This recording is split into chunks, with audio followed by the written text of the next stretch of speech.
মাযহাব মানা কি শিরক, এবং মাযহাব মানলে কি ঈমান থাকবে না? মাযহাব মানা শিরক হতে যাবে কেন? যদি কেউ বলে মাযহাব মানা শিরক, তাহলে পরিষ্কার সে গোমরাহ এবং পথভ্রষ্ট মানুষ, এতে কোনো সন্দেহ নাই। দেখুন, আমরা অনেকে মাযহাব বলতে মনে করি কোনো ইমামকে ব্যক্তিগতভাবে অনুসরণ করার নাম মাযহাব মানা। এটার মতো স্পষ্ট ভুল এবং বিভ্রান্তি আরেকটা হতে পারে না। আমরা এটা ভুল বুঝি, আমরা জানি না মাযহাব মানে কোনো ব্যক্তিকে ব্যক্তিগতভাবে তার ব্যক্তিগত মতগুলোকেই শুধু অনুসরণ করলাম, কোরআন হাদিস বাদ দিয়ে পাশ কাটিয়ে, ব্যাপারটা এটা না। এই যে প্রসিদ্ধ মাযহাব অনেকগুলো আছে, এই অনেকগুলো মাযহাবের ভিতরে ধরুন হানাফি মাযহাব, ইমাম আযম আবু হানিফার মাযহাব, এটার মানে কি ইমাম আযম আবু হানিফা যা বলছেন কোরআন হাদিসের সাথে মিলুক বা না মিলুক অন্ধভাবে সেটা মানার নামই কি হানাফি মাযহাব? এটা ভুল, এটা হানাফি মাযহাব না। আমরা অনেকে জানি না হানাফি মাযহাবে ইমাম আবু হানিফা রাহমাতুল্লাহ আলাইহির শত শত ফতোয়া হানাফি মাযহাবেই গ্রহণযোগ্য না। হয়তো ওনার ছাত্র আবু ইউসুফ, ইমাম মুহাম্মদ, ইমাম জোফর রাহিমাহুল্লাহ অন্য কোন ইমামের কথা অনুযায়ী ফতোয়া আছে, স্বয়ং ইমাম আবু হানিফার কথা অনুযায়ী ফতোয়া নাই। যেমন নামাজের মধ্যে আরবি ছাড়া অন্য কোনো ভাষায় কেরাত পড়া যাবে, এটা ওনার একটা মত, ইমাম সাহেব রহমতুল্লাহর একটা মত, ইমাম আযম আবু হানিফা রহমতুল্লাহি আলাইহির। কিন্তু এই মতের সপক্ষে খোদ হানাফি মাযহাবে ফতোয়া নাই। কারণ হলো তার ছাত্রদের কাছে মনে হয়েছে যে না, ওস্তাদের চাইতে অন্যটা দলিল সমৃদ্ধ, সেটার উপরে ফতোয়া হয়ে গেছে। অতএব হানাফি মাযহাব মানে আবু রহমতুল্লাহ যা বলছেন তা মানা, কোরআন হাদিসের দলিলকে পাশ কাটিয়ে, এটা না। শাফি মাযহাব মানে এটা না, হাম্বলি মাযহাব মানে এটা না। হ্যাঁ, ওনারা কিছু মূলনীতি স্থাপন করেছেন কোরআন হাদিস বোঝার ক্ষেত্রে। মৌলিক হাদিস যেগুলা, একটা হাদিস থেকে শত শত মাসআলা উৎকলন করা যায়, ওইগুলার মূলনীতি তারা স্থাপন করেছেন, সেটা মাযহাব। এই মাযহাব মানাটা এটা শিরক যদি কেউ বলে, তাহলে সে অত্যন্ত বিভ্রান্তির মধ্যে আছে, এটা কখনো শিরক হতে পারে না। তবে হ্যাঁ, এই মাযহাবের ইমাম সাহেবগণ এবং গোড়ার মানুষগণ তারাই আমাদেরকে বলেছেন, তারা আমাদেরকে শিক্ষা দিয়েছেন যে আমরা মানুষের ভালোটা গ্রহণ করব। আপনার এলাকাতেও যদি কোনো হুজুরের, কোনো বক্তার, ইভেন আমি কথা বলতেছি, আমার কথার ভিতরে যদি মনে হয় না হুজুরের এই কথাটা বেলাইন হয়েছে, এটা উনি ভুল বলছে, ছুঁড়ে ফেলে দিবেন। কোনো ব্যক্তির, অন্তত আমাদের মতো চুনোফুটি কোনো ব্যক্তির অন্ধ অনুসরণ করার শিক্ষা ইসলাম আমাদেরকে দেয় নাই। খুজমা সাফাদা আমাকাদার, যেটা ভালো সেটা গ্রহণ করবেন, মন্দটা বাদ দিবেন। তবে হ্যাঁ, মাযহাবের ইমামগণ, যারা বড় বড় ইমামগণ, ওনারা অ্যানালাইসিস করেছেন যে এর ভিতরে কোনটা কোরআন হাদিসের সাথে মিলে, কোনটা না মিলে, কোনটা বেশি দলিলের কাছাকাছি, কোনটা দলিলের ধার কেমন, কোনটা ইশারাতুন নাস দ্বারা, কোনটা দালালাতুন নাস দ্বারা প্রমাণিত, দীর্ঘ আলোচনার বিষয়। অতএব এই মাযহাবের ইমাম সাহেবগণ তারা সবাই বিভ্রান্তিতে আছেন, তারা কোরআন হাদিস থেকে সরে গেছেন, এরকম মনে করাটা ভুল ভাইরা আমার।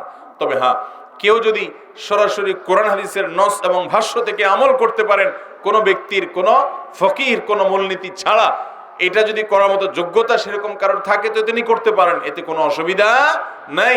তাকে ওই মাযহাব মানতেই হবে কোনো না কোনো ভাবে, এমন কোনো শর্ত সবার জন্য নাই। আপনি যদি মুস্তাহিদ হন, আপনি যদি হাদিস এবং কোরআন নুসুস সম্পর্কে এরকম জানেন এবং সেটাকে অনুসরণ, কোনো অসুবিধা নেই। ভাইরা আমার, আমরা যতই বলি, আমরা দিন শেষে অনেক উলামা ইকরামের ব্যাখ্যাটা আমরা মানি, আমার নিজের অজান্তে তার উসুল এবং তার মূলনীতিগুলোর আমি অনুসরণ করছি। অতএব এই বিষয়গুলো নিয়ে আমরা বাড়াবাড়ি ছাড়াছাড়ি থেকে আমরা বেঁচে থাকবো। আল্লাহ আমাদেরকে সে তৌফিক দান করুন। আমরা আমাদের যে সমস্ত ভাইরা রফে আদাইন করেন, যে সমস্ত ভাইরা আমিন জোরে বলেন, তারা আমাদের ভাই কি ভাই না বলেন? কিন্তু আমাদের দেশে মসজিদে এটা নিয়ে গন্ডগোল আছে না নাই? জোরে আমিন বলে অথবা রফে আদাইন করে, তাদেরকে অনেক মসজিদ থেকে পারে না ধাক্কা দিয়ে বের করে দেয়। তাদের কোনো মসজিদ থাকলে পারে না, সেই মসজিদ ভেঙে দেয়। এরকম সহিংস এবং এরকম অধৈর্যপূর্ণ, অসহিষ্ণুপূর্ণ আচরণ আমাদের সমাজে হয় কি হয় না? আপনারা জেনে অবাক হবেন, সাহাবা ইকরাম রিদওয়ানুল্লাহি তাআলা আলাইহিম আজমাইন, তাদের সময়ে এক এক মাসআলা নিয়ে সাহাবীদের ভিতরে ভিন্ন ভিন্ন মত ছিল, কিন্তু এটার কারণে কেউ কারোর বিরুদ্ধে বিষোদ্গার করতেন না। অতএব এসব বিষয় আমরা বাড়াবাড়ি করবো না। ভাইরা আমার, ইসলামের বাড়িতে আগুন লেগেছে, ইসলাম বিদ্বেষীরা সব ঐক্যবদ্ধ ইসলামকে শেষ করবার জন্য, আর আমরা আছি নিজেদের কামড়াকামড়ি নিয়ে। আল্লাহ তাআলা আমাদেরকে ঐক্যবদ্ধ থাকার তৌফিক দান করুন। আরে ভাই, কত মানুষ নামাজই পড়ে না, আর ওই লোকটা তো নামাজ পড়তে আসছে, আপনি তার বুকের সাথে মিশান, তাকে ওয়েলকাম করেন, তাকে মসজিদ থেকে দূরে সরাবেন না। মসজিদ আমাদের কারোর বাপ দাদার নিজের সম্পদ না। ভাইরা আমার, আপনাদের এলাকাতে মসজিদে ঘুষখোর আসতে পারে? নাকি মসজিদে লেখা থাকে যে ঘুষখোরের প্রবেশ নিষেধ? এরকম কোনো সিস্টেম আছে? তারপরে জনগণের সম্পদ আত্মসাৎকারী, সুদের কারবারকারী, 2 নম্বর কাজকারী, এরকম মানুষরা মসজিদে আসতে পারবে না, এমন কোনো কথা লেখা থাকে মসজিদে? তাহলে বোঝা গেল মসজিদে চোর, বাটপার, টিনচোর, গমচোর, দুর্নীতিবাজ, সুদখোর, ঘুষখোর, হ্যাঁ, মাদকের কারবারি, এমনকি যৌতুকখোর ধরলে তো বেশিরভাগ লোক এখানেও ধরা পড়বে। মসজিদে যাওয়ার অনুমতি থাকে কি থাকে না সবার? তো সবাই যদি অনুমতি নিয়ে যেতে পারে, তাহলে হাদিসের উপর আমল করতে গিয়ে এক আল্লাহর বান্দা রফিয়ে দান করছেন, আমিন জোরে বলছেন, তার মসজিদে আসার অধিকার নাই? তাহলে এগুলো নিয়ে আমাদের মধ্যে বাড়াবাড়ি হওয়া উচিত। পারস্পরিক শ্রদ্ধা জিনিসটা থাকতে হবে। আল্লাহ আমাদেরকে সে তৌফিক দান করুন। এরপরে প্রশ্ন হলো, শেখ কাদের বলা যাবে বা কারা শেখ? আপনার নামের শুরুতে কিভাবে শেখ আসলো? বাহ, ভাইরা আমার, শেখ শব্দের মূল অর্থ, একেবারে মূল অর্থ বলতে গেলে হয় বৃদ্ধ, মানে মুরব্বী, বয়স্ক। এটা হলো শেখ শব্দের একেবারে মূল অর্থ। কিন্তু শব্দের ওই অর্থেই এটা ব্যবহার হয় না। এটা ব্যবহার হয় হলো সাধারণত কোন শ্রদ্ধাভাজন ব্যক্তিত্বকে শেখ বলে আরবরা। এটা আরবদের একটা ট্র্যাডিশন বলতে পারেন। তারা শ্রদ্ধাভাজন ব্যক্তিকে, বিশেষ করে আলেমুলামাদেরকে, শুধু আলেমুলামা না, তাদের দেশে অবশ্য সিনিয়র কোনো ব্যক্তি, গুরুত্বপূর্ণ কোনো ব্যক্তিকে তারা শেখ বলে। আমরা যেরকম ধরুন জনাব বলি, আলেমদেরকে হুজুর বা মৌলানা বলি, আলেমদেরকে বিশেষভাবে আমরা সম্বোধন করি, হুজুর বলে সম্বোধন করি, হজরত বলে সম্বোধন করি, তারা শেখ বলে সম্বোধন করে। এটা তাদের ট্র্যাডিশন। আমার নামের শুরুতে আসলো কিভাবে? এটার ইতিহাস হলো যে আমি সৌদি আরবে দীর্ঘ 10 বছর সেখানকার ইসলামিক অ্যাফেয়ার্স মন্ত্রণালয়ের অধীনে পশ্চিম দাম্মাম ইসলামিক সেন্টারে বাংলা ভাষাভাষী যারা সৌদি প্রবাসী ছিলেন তাদের মধ্যে ইসলাম প্রচারের দায়িত্বে আমি নিয়োজিত ছিলাম 10 বছর। তো সেখানে আমি কাজ করার সময় সেখানকার ট্র্যাডিশন হলো সেখানে সবাই আলেমুল আমাদেরকে সবাই শেখ শেখ বলে। তো ওখানে যাওয়ার পরে আমার সৌদি কলিগ যারা আছেন অথবা আমাদের দেশীয় যারা ছিলেন, আমাদের সহকর্মী ইন্ডিয়ান, ফিলিপাইনি, বিভিন্ন দেশের ছিলেন, তো তাদের সবার মধ্যে ওখানে শেখ শব্দের প্রচলন, সবাই সবাইকে শেখ বলে।